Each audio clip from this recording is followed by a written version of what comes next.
Hello everyone, how's it going? Billy Ballgame here, back with another video. Today's video, I'm going to talk more about grading. And I hope this isn't a topic that I've covered too much lately on my channel because I've done a few videos related to grading. But it's something that I'm passionate about, and it's something that I enjoy in my collection. But before I do that, I want to get into a few admin notes. So, since the beginning of the year, my channel has pretty much doubled in subscribers. I'm hanging out right around 800 right now, and that's amazing to me. When I started this channel, I had no idea that there would come a day where I would have 800 and some odd subscribers, having videos getting 600, 800, over 1,000 views. That's just awesome to me, and I appreciate every one of you that support the community so much, like I can't even put it into words. And I'm also, and this goes along with my new backdrop, so I wanted to give you guys a different background today, something else to look at in this video. Let me know what you think. But I'm also trying to make my videos better and hopefully more enjoyable for you all. I'm going to come up with some different topics here in the future. I think I'm maybe going to start doing some player spotlights. And, these aren't guys like Mickey Mantle and Hank Aaron that everybody in the hobby knows about. I want to cover and talk about some really great players. And some of them should probably be in the Hall of Fame. But just some historically great players that a lot of people don't know about, or that don't get a lot of conversation within the hobby. So I'm kind of looking to expand into some other areas within my channel. They'll still remain baseball primarily and baseball card centric. So yeah, I think that's oh, so one more thing. I think between now and the National, I'm going to do my best to not buy any cards. I haven't bought very many cards this year as it is.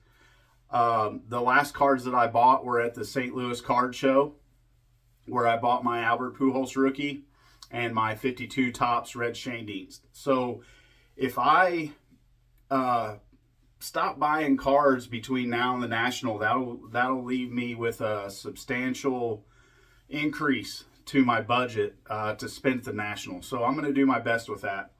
But I have here recently gotten the urge to rip some packs. So I bought a box of 89 Donruss, and then I bought a box of 90-91 Upper Deck Hockey, and I bought a box of 92-93 Upper Deck Hockey.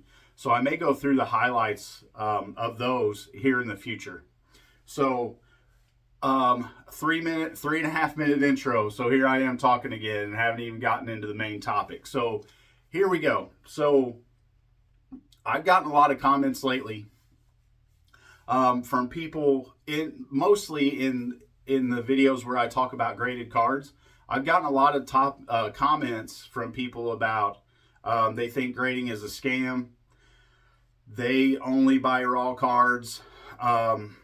Just, a wide variety of comments of people that are not, they don't enjoy grading. And that's fine.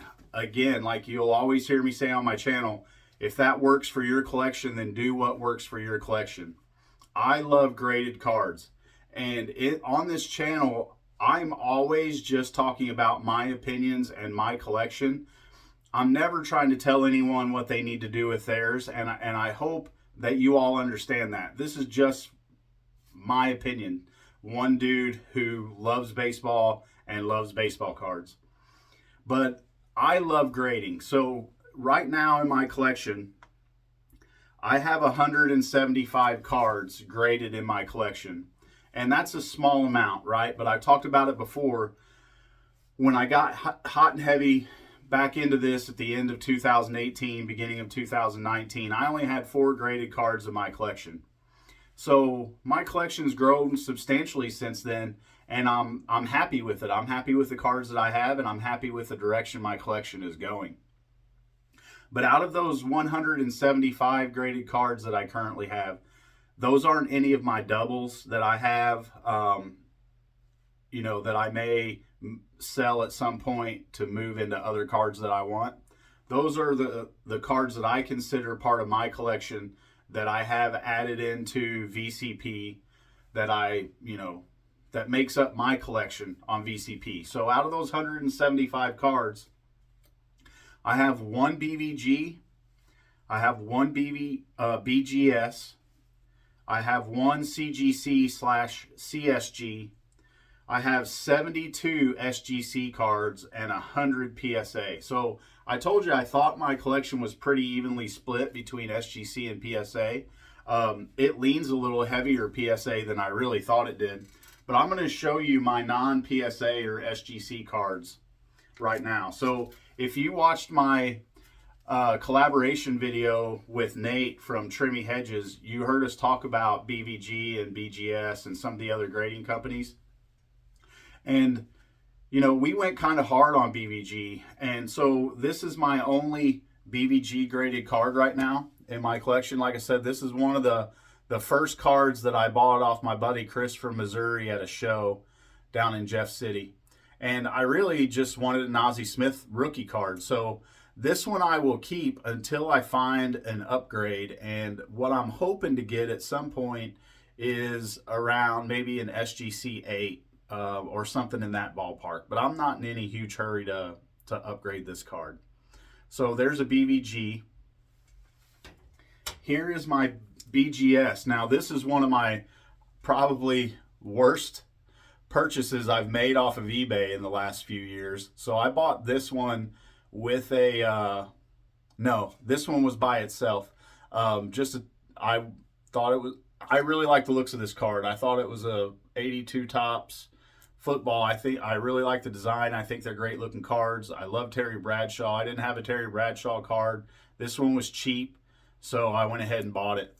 But these flips in the BGS, if they're lower grades like this one, they look remarkably similar to a BVG flip, and I'm really just not a fan.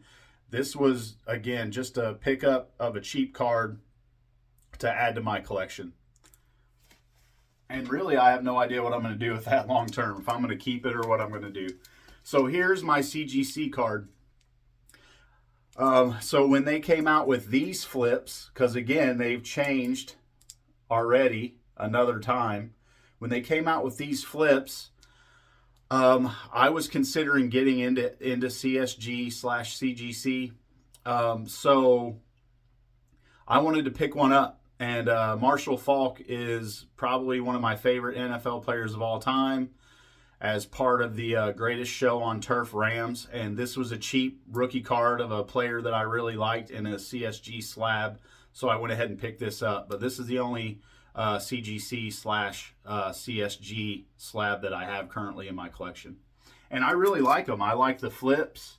I like the slabs. I think they're great looking. I just wish that they would establish some consistency within the sports side of their grading. They've already changed their grading scale, and they are on their third flip now. And I think they've been grading for 2 or 3 years, and I really like the direction that they're going.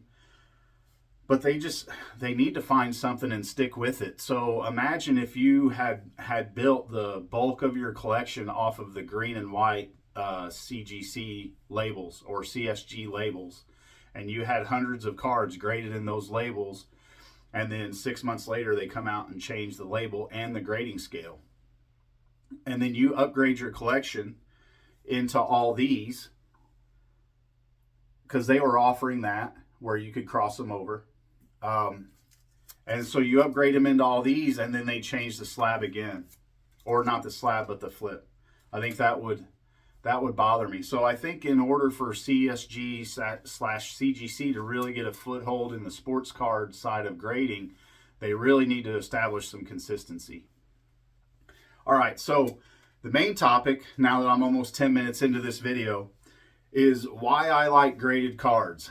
And for me, there are many reasons. So if you don't like graded cards and you want all your cards ungraded / raw in your collection, that's fine. I'm not telling anyone that they need to buy graded cards or that they need to grade cards that they already have in their collection.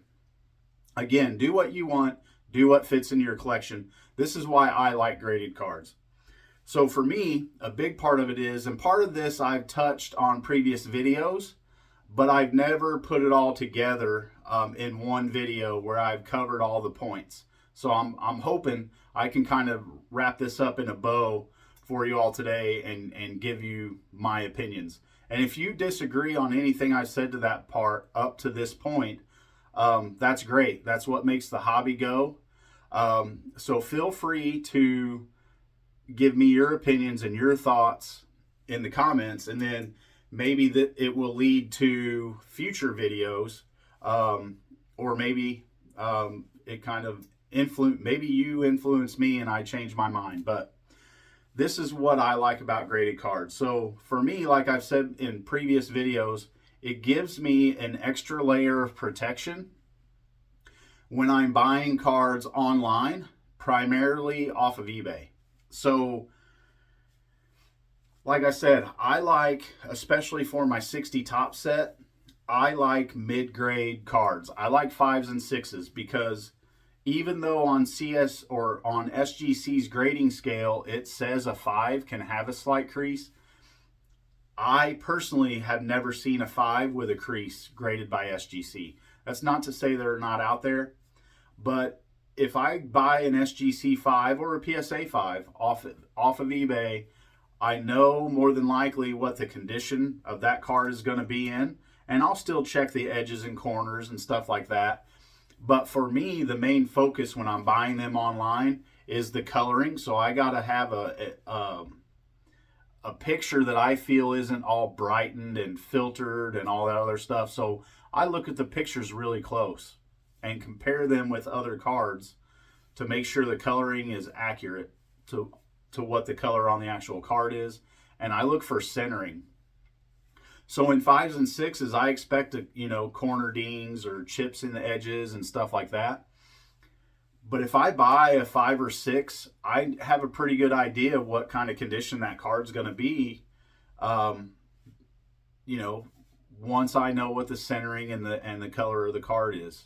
How if it's a well-colored, brightly colored card, I enjoy those, and the registration is good. It's a card from 1960. It's a 64-year-old card now. It should probably have a dinged corner. So I like 5s and 6s. Buying those graded off of eBay gives me an extra layer of protection. Excuse me. And then with that, it also locks in the range of what I can expect to pay for a card in a certain grade. So for the most part, if I can afford it, I like to buy cards graded with the era that the card comes from. So for example, 60s I like in 6s when I can afford them. 7s I like in 7s or 8s if I can afford them. But then in the 80s, I like to get 9s and 10s just because there's so many out there. So with graded cards, it locks in a range. So let's say it's and this is an example I gave a commenter in one of my videos. If I go to a card show and I'm looking at it to buy a Nolan Ryan rookie card and that card is ungraded, there could be a tremendous range in what the value or what price that dealer asks for that card. And he could have a very high opinion of the condition of that card. He could think it's a 7. I could look at it and think that it's a 4 or a 5. And with me buying that card, I could pay potentially hundreds more dollars based off of the dealer's price on that card and what we're able to negotiate to as far as a range goes, based off of what I think it grades and what he thinks it grades. So if I'm going to buy that same Nolan Ryan card already graded, for me right now, If I were looking at that card to buy, excuse me, I would be looking in the range of probably a 4 or 5 would bring that closer to a level that I could afford. So if I'm looking at a card that's graded as a 4 or a 5, I've got a range of what that card is going to price. And then I've got to determine if this is a 5, is this a higher end 5 or a lower end 5? And then that determines if I'm going to pay up toward the top of that range, or in some cases even above that range, or if I'm going to pay down below that range. But I get that range from either previous sales off of eBay, for me, VCP, or some of those other pricing apps out there. And that helps me have an idea of what a card graded with that numerical grade, what range it goes for. If you're looking at those raw, ungraded, there's a tremendous variance in there potentially. And for me, it's just too much of a swing, because I've got to get, let's say, a Nolan Ryan card. You know, most of the time when I see those ungraded, a Nolan Ryan rookie card, they're usually wanting $800, $1,000, $1,200. And so for me, if I'm going to pay $1,000 for a Nolan Ryan rookie card, like, that's in the range of what a 5 is going. It might even be a little bit higher than what 5s are going for right now. So I've got to try to negotiate that down to where I can pay $15 to get it graded and, you know, be fairly even on what the value of that card is. So for me, it just makes it a whole lot easier if I buy that card graded already. And then number 3, I have looks and ease of display. So you can see some of these King Griffey Jr. cards behind me. To me, I think graded cards look great, setting out on shelves in displays. To me, that really makes them stand out, as opposed to, you know, a mag top loader or a mag holder or a top loader. I just really like the looks of graded cards. That's just a personal thing for me. And then protection. Yes, absolutely. You can protect a card in a mag holder. You can protect a card in a top loader.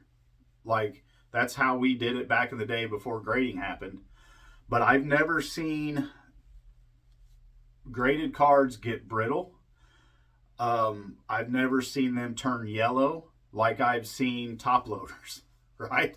Like, I've got cards that have been in top loaders since I was probably 12 or 13 years old that are yellow, like they look like they were in a smoker's home their whole life, and they weren't, just because the material in the top loader yellowed over time. So for me, I like graded cards because it locks in the condition of that card. I don't play Frisbee with mine, so I know they're going to stay in whatever graded condition they're in. It gives them an extra layer of protection if I drop them. So I like the additional level of protection that a graded card has versus a card in a top loader. And then I've also talked about this previously on my channel. For me, it makes the card more liquid. If I'm going to sell a card, like I talked about before, it locks in the range of what that card's value is. For the most part, the buyer, if I'm going to sell it, has no question about the condition of the card. Now, again, not every card graded is a 9, and I get that. Some of them could be closer to 8s, some of them could be closer to 10s. That's why the range is important, but at least it gives you a range on what that card's value is based off of the grade. And then you've got to determine, is it a higher end or is it a lower end card for that grade? And ultimately, at the end of the day, the vast majority of this stuff, unless I said, like I said in a previous video, unless I have the forethought or know that my time is coming to an end far enough in the future, I can start selling some of this stuff so my wife and kids don't have to worry about it. But in the event that I'm not able to do that, this is going to make it a whole lot easier on my wife and kids to try to unload all this stuff. the more cards that I have graded in my collection, the easier it's going to be on them. And I'm not one of those guys that believe every card should be graded. Like, I've got, a lot of rookie cards from the junk wax era. And I understand that unless it's a really high-end version of a specific card, like, I'm not going to get that card graded. So for me, in the junk wax era cards, I'm not going to send a card in to get graded unless I'm pretty sure that it's going to grade at least a 9. Because the value's just not there to grade junk wax cards and get 7s and 8s back. So there's a whole lot of stuff that they'll probably have to move at some point. But I'm going to start doing my best to get the cards that are worth grading in my collection graded, and then just start getting rid of all these duplicates and all these cards that I'm not going to grade, and buy graded versions of those cards. And that'll allow me to pare down my collection and make it more liquid for them in the future. And then last but not least, and for me, really, this isn't a reason why I grade cards, is to increase the value. But there's no doubt, like a couple aspects that we talked about earlier, if a card is graded, depending on what grade you get on that card, without a doubt, it increases the value. Let's talk about a King Griffey Jr. 89 Donruss, right? Like, ungraded, this is probably a $5 card, in that ballpark. Now, if you pay $15 to get that card graded and you get an 8,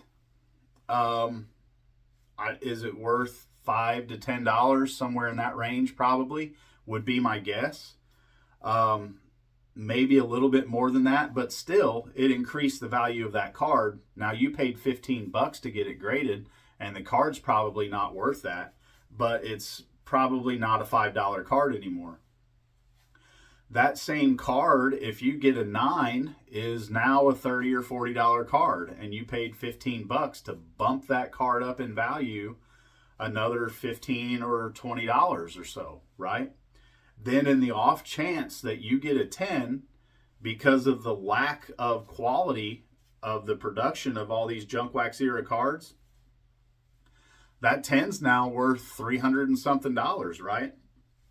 Because scarcity for the grade still matters, and there were a lot of those cards that were produced back then in the millions, but there aren't millions of 10s out there.